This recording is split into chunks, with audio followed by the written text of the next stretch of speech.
नमस्कार साथियों, स्वागत है आप सभी का हमारे यूट्यूब चैनल में।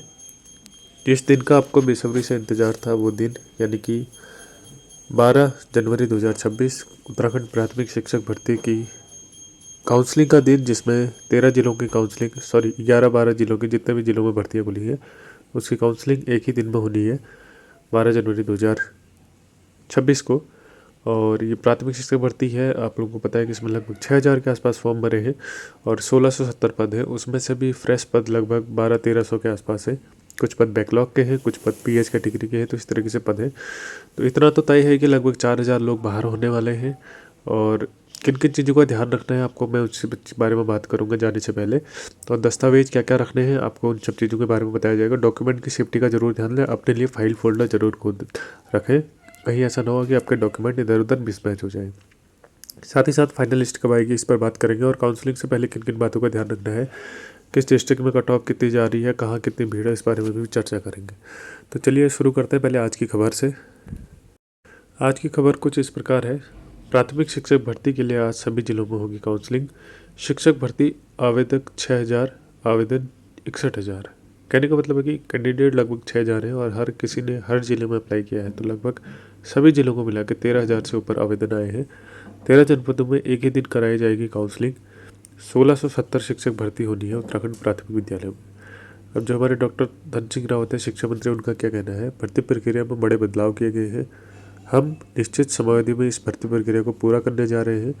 पद खाली नहीं रह जाएंगे, इसलिए काउंसलिंग के लिए सभी जिलों में एक ही तिथि पर काउंसलिंग की जा रही है। देखिए, इससे ये फ़ायदा है ज़रूर कि हर डिस्ट्रिक्ट में काउंसलिंग एक ही दिन कराई जा रही है। इससे क्या है, सारे के सारे पद भरे जाने तय हैं। अब ये ज़रूर हो सकता है कि कहीं पर 82 वाले का भी सिलेक्शन ना हो और कहीं पर 72 वाले का सिलेक्शन हो रहा होगा। ऐसा आपको देखने को मिलेगा कब, जब काउंसलिंग प्रक्रिया पूरी हो जाएगी।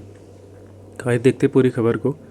देहरादून मुख्य संवाददाता। सरकारी प्राइमरी स्कूलों के 1670 शिक्षकों की भर्ती के लिए आज यानी सोमवार को सभी जिलों में काउंसलिंग होगी।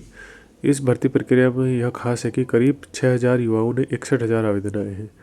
जिला स्तर पर होने वाली इस भर्ती प्रक्रिया में एक आवेदक ने अधिकांश जिलों में आवेदन किया है, जो बात सच भी है। लेकिन आज की काउंसलिंग में यह किसी एक ज़िले में ही शामिल हो पाएंगे। देखिए, जैसे एक आदमी ने 13 जगहों पर या फिर 12 जगहों पर, अधिकांश जगहों पर फॉर्म भरा है, परंतु उसका सिलेक्शन भी एक ही जगह होना है, तो इसलिए उसको प्रतिभाग भी एक ही जगह करने का मौका मिला। शिक्षा विभाग की ओर से विभागीय वेबसाइट पर शनिवार देर शाम सभी जिलों की मेरिट सूची जारी कर दी गई है। इसमें आवेदकों के सामने अब अपने प्राथमिकता वाले जिले में काउंसलिंग में शामिल होने की स्थिति साफ हो गई है। कहने का मतलब है कि जहां आपका मन है वहां आप जा सकते हैं, जहां प्रायोरिटी देते हैं, जहां आपको लगता है कि आपका नाम आ जाएगा। जिला कैडर पर इस भर्ती आवेदकों को सिर्फ एक ही जिले में काउंसलिंग में शामिल होने का मौका मिल रहा है, क्योंकि पिछले वर्ष हुई भर्ती प्रक्रिया में यह बात सामने आई थी कि जिला स्तर पर अलग अलग तिथियों पर काउंसलिंग होने की वजह से एक आवेदक चयन के साथ अलग अलग जिलों में शामिल हो जाता था। मतलब अलग अलग जिलों में चयन हो जाता था, अलग अलग, जैसे किसी ने आज यहाँ करवाई, उसी दिन वो मल्टीपल काउंसलिंग करवा के तो अलग अलग जिलों में उसका सिलेक्शन हो जाता था। इसके बाद ऐसी स्थिति आवेदक अपनी मनपसंद जिले जॉइनिंग देकर बाकी जिलों में छोड़ देते थे, जिससे वहाँ के पद जो है खाली रह जाते थे।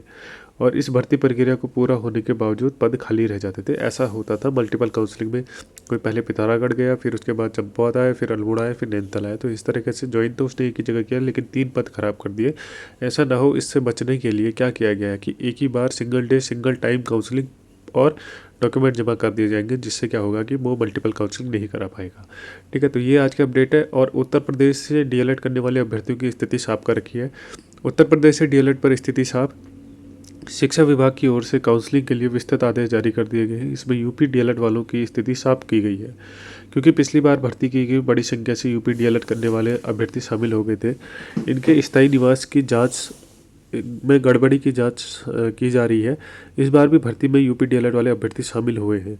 उन्हें काउंसलिंग के समय डीएलएड के प्रयोग किए गए स्थायी निवासी प्रमाण पत्र देना पड़ेगा। तो कहने का मतलब यह है कि सामने से ही ये मांगा गया कि आपने जो डीएलएड करने के वक्त स्थायी निवास दिया था, उसको आपको जमा करना है काउंसलिंग के दौरान। तो ये आज की अपडेट थी। और बात करेंगे महत्वपूर्ण बिंदुओं पर जो हमने स्टार्टिंग में चर्चा करी, उन बिंदुओं को देखते हैं। देखिए, सबसे पहले स्थिति ये क्लियर कट होनी चाहिए कि आपके आवेदन जो है लगभग 6,000 से ऊपर है आवेदक, और फॉर्म 1670 ही है। तो लगभग ये मान के चलिए कि 4,000 से ऊपर लोग बाहर होने वाले हैं, और इस चीज़ की एक्सेप्टेंस के लिए तैयार भी रहिए। ठीक है। सभी लोगों से रिक्वेस्ट है कि आप थोड़ा सोच समझ कर अपना डिस्ट्रिक्ट चॉइस करिए। मैंने पहले भी बताया कि किसी डिस्ट्रिक्ट में 82 में भी सिलेक्शन नहीं होगा और कहीं पर 72 का भी हो रहा होगा, तो आपका डिस्ट्रिक्ट चयन बहुत ज़्यादा इंपॉर्टेंट हो जाता है। इस चीज़ के बारे में थोड़ा अपना दिमाग लगाइए, IQ लगाइए कि आपको कहाँ किस तरीके से जाना चाहिए, कहाँ कितनी भीड़ हो सकती है, तो इस चीज़ का आपको ध्यान देने की ज़रूरत है। दस्तावेज़ दोबारा बता देता हूँ कि NIOS DLED से संबंधित अभ्यर्थियों को बहुत ज़्यादा डॉक्यूमेंट्स की रिक्वायरमेंट है, और अगर आपके डॉक्यूमेंट नहीं होंगे तो आपको बाहर कर दिया जाएगा, सीधे लिखा है उसमें। और बाकी जो बेसिक डॉक्यूमेंट है 10th 12th मार्कशीट और सर्टिफिकेट दोनों लगेंगे। ग्रेजुएशन की सारे सेमेस्टर या फिर सारे सालों की मार्कशीट और आपका जो सर्टिफिकेट होता है वो लगेगा। DLED के सारे सेमेस्टर या ईयर की मार्कशीट और आपका वो लगेगा जो सर्टिफिकेट होता है। उसके बाद CTET की मार्कशीट, सर्टिफिकेट, जाति, स्थायी सेवा योजन, आधार कार्ड, ये बेसिक डॉक्यूमेंट्स है, ये रिक्वायरमेंट लगेगी आपको। ये सब चीज़ें ज़रूर 2 सेट सेल्फ अटेस्ट करके लेके जाइए। एक सेट एडिशनली और लेके जाइएगा, हो सकता है कि आपकी काम आ जाए, ठीक है।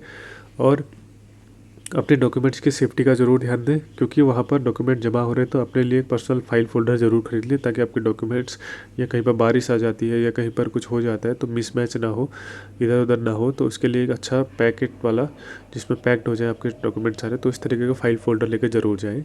डॉक्यूमेंट सेफ्टी का ध्यान दें, ठीक है। फाइनल लिस्ट कब तक आएगी? देखिए, संभावना ये है कि शाम तक डिक्लेयर हो जाएगा कि कहाँ किसका नाम आना है, वो डिस्ट्रिक्ट DO पे ही डिक्लेयर कर दिया जाएगा। तो इस चीज़ की चिंता आपको करने की ज़रूरत नहीं है कि आप जहाँ पर तैयार होकर जा रहे हैं वहाँ पर तैयार होकर जाएं। और थोड़ा सा अपना IQ ज़रूर लगाइएगा, क्योंकि हो सकता है कि एक अनार 100 बीमार वाली सिचुएशन हो सकती है इसमें, ठीक है। तो इन सब चीज़ों का ध्यान रखें, और जहाँ आप पहुँच गए हैं वहाँ अच्छे से काउंसलिंग कराएं, अपनी मेंटल हेल्थ का भी ध्यान रखें, और सारे डॉक्यूमेंट्स जो है प्रिपेयर करके जाएँ। तो आप सभी को एक बार फिर से हार्दिक शुभकामनाएं आपकी काउंसलिंग के लिए।